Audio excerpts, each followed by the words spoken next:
capítulo 14, segunda parte, dos médiuns. Médiuns sonâmbulos.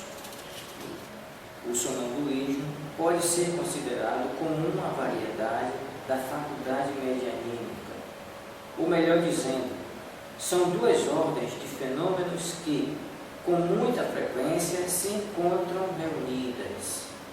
O sonâmbulo atua sobre a influência de seu próprio espírito. É sua alma que, nos momentos de emancipação, vê, ouve e percebe fora dos limites dos sentidos o que ele exprime em si mesmo. Suas ideias são, em geral, mais justas do que no estado normal. Seus conhecimentos mais extensos, porque sua alma é livre. Em uma palavra, vive por antecipação a vida dos espíritos.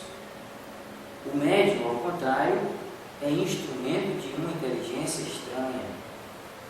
Ele é passivo e o que diz não vem de si. Em resumo, o sonâmbulo exprime seu próprio pensamento e o médium exprime o pensamento de um outro. Mas o espírito que se comunica através de um médium comum pode muito bem fazê-lo por um sonâmbulo. Frequentemente, mesmo o estado de emancipação da alma durante o sonambulismo torna essa comunicação mais fácil. Muitos sonâmbulos veem perfeitamente os espíritos e os descrevem com tanta precisão como os médiuns videntes. Podem conversar com eles e nos transmitir seus pensamentos. O que dizem fora do círculo dos seus conhecimentos pessoais lhe é frequentemente sugerido por outros espíritos. Eis um exemplo notável, onde a dupla ação do espírito do sonâmbulo e do estranho se revelam de maneira inequívoca. Eis um exemplo notável, onde a dupla ação do espírito do sonâmbulo e o do espírito estranho se revelam de maneira inequívoca. Um dos nossos amigos tinha por sonâmbulo um jovem garçom de 14 a 15 anos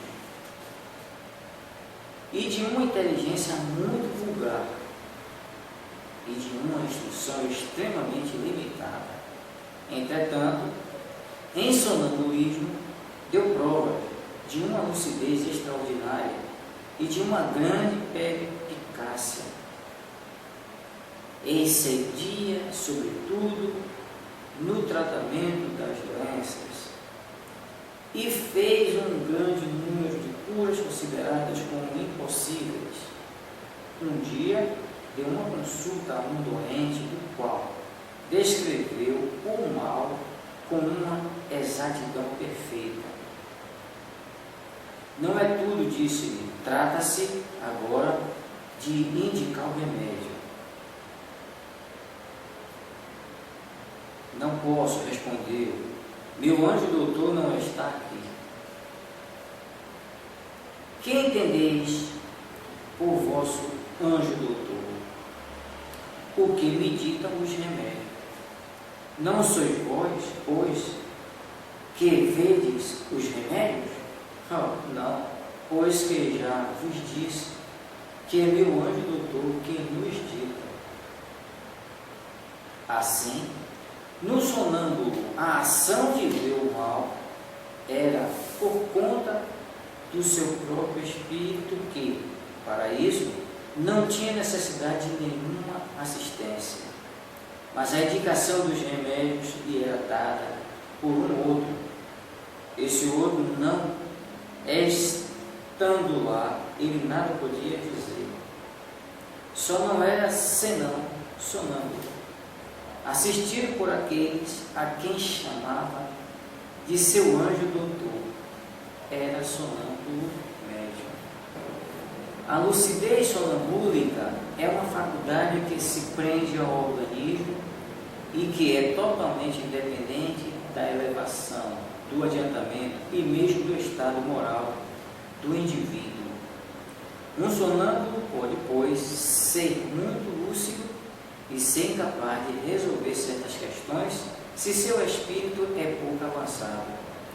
Aquele que fala por si mesmo pode, pois, dizer coisas boas ou más, justas ou falsas, com mais ou menos delicadeza e escrúpulo em seus procedimentos, segundo o grau de elevação ou de inferioridade do seu próprio espírito. É então que a assistência de um espírito estranho pode suprir a sua insuficiência.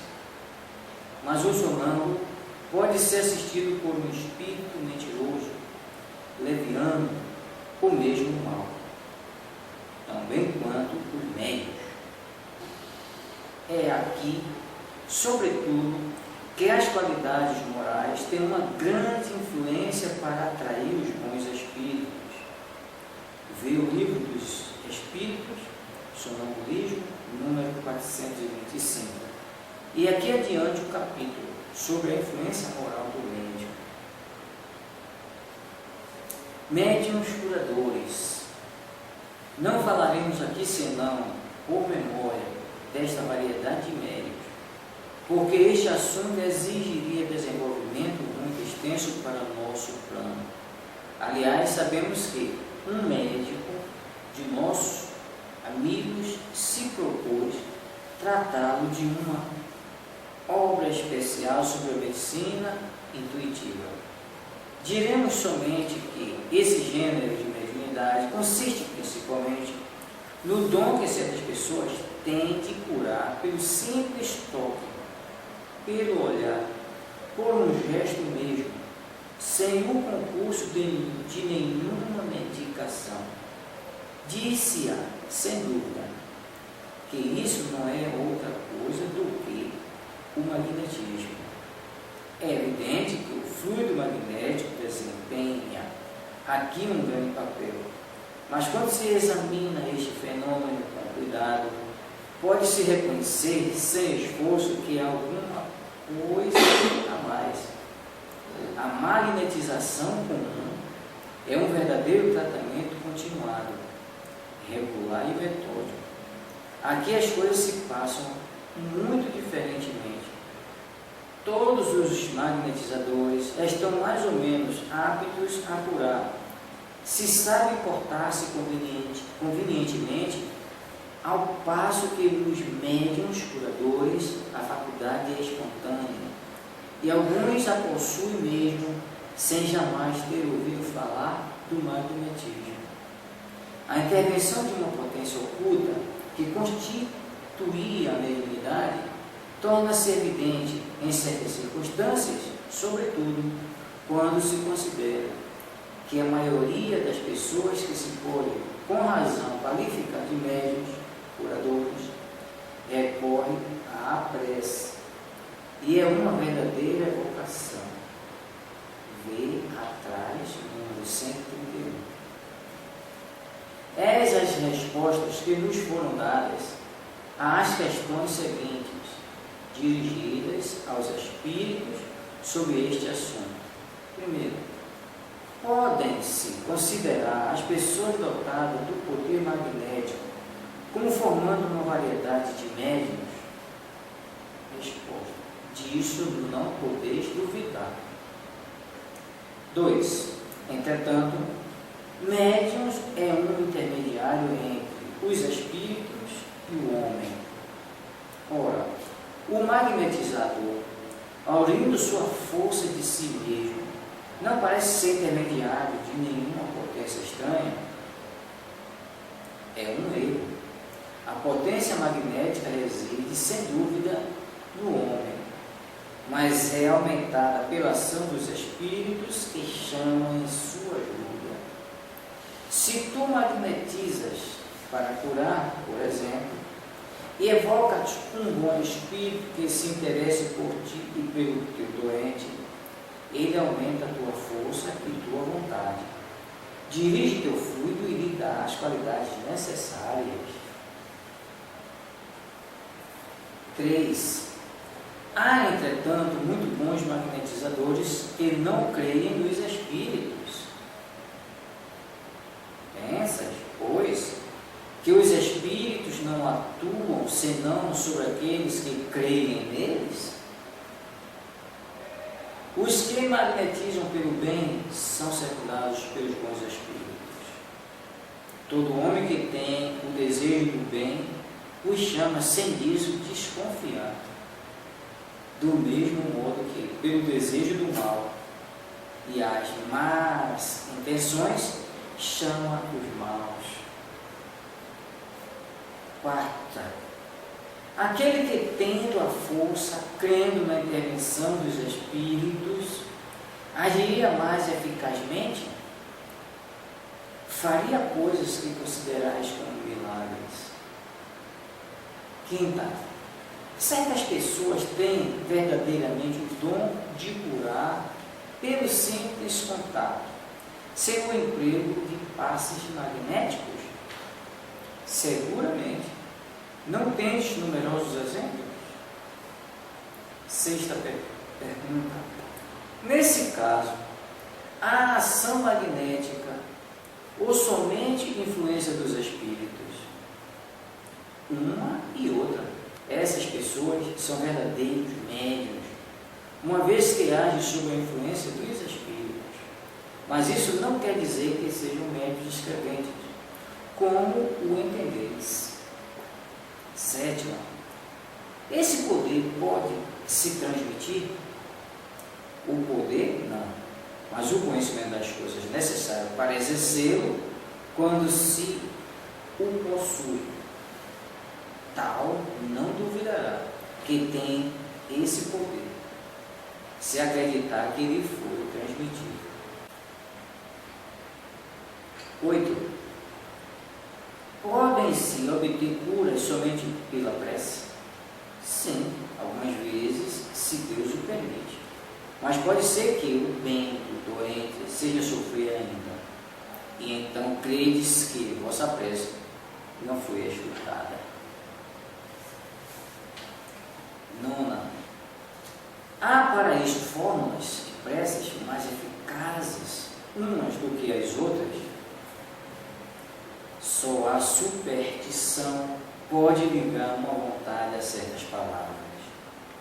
E só os espíritos ignorantes ou mentirosos podem manter semelhantes ideias, prescrevendo fórmulas.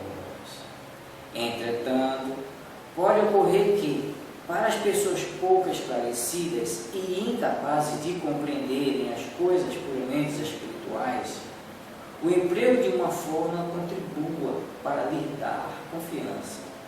Nesse caso, não é a fórmula que é eficaz, mas a fé que foi aumentada pela ideia ligada ao emprego da fórmula.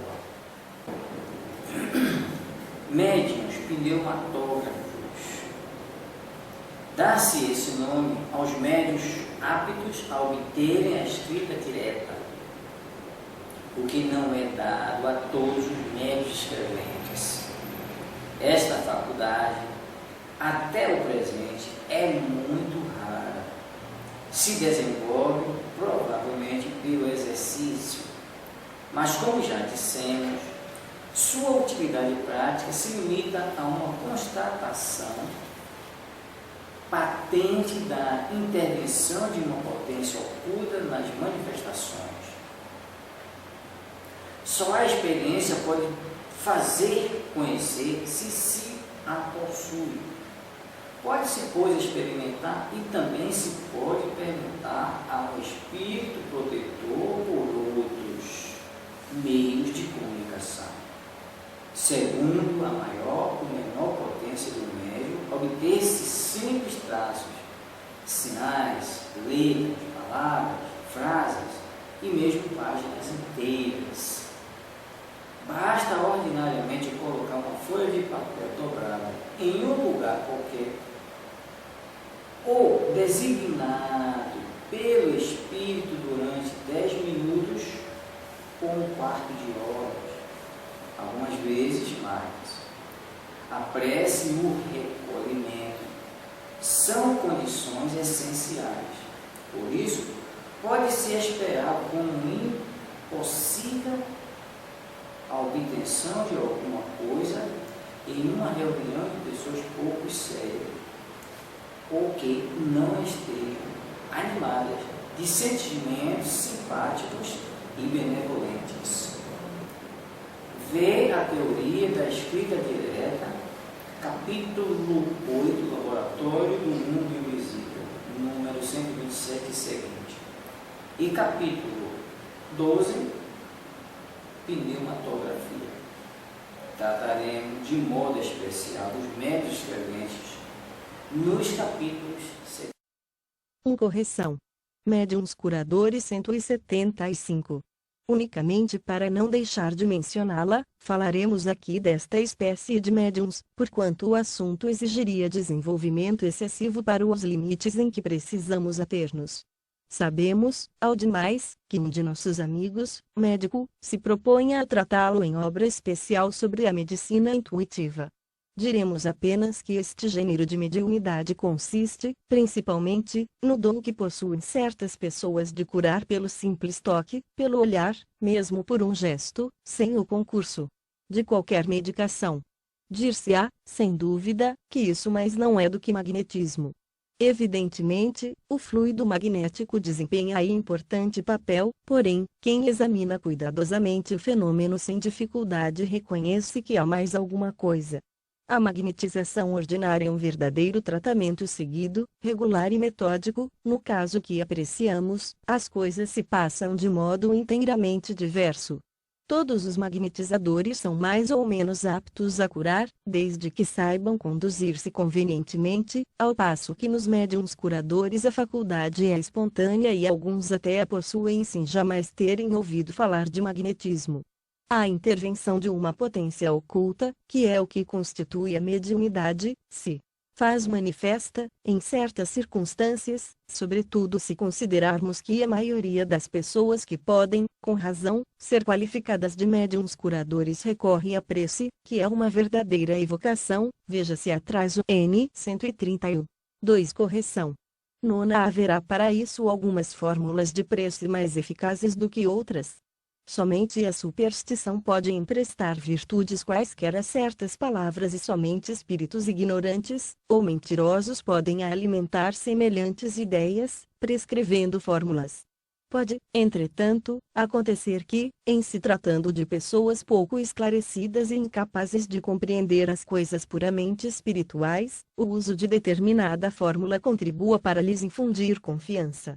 Neste caso, porém, não é na fórmula que está a eficácia, mas na fé, que aumenta por efeito da ideia ligada ao uso da fórmula.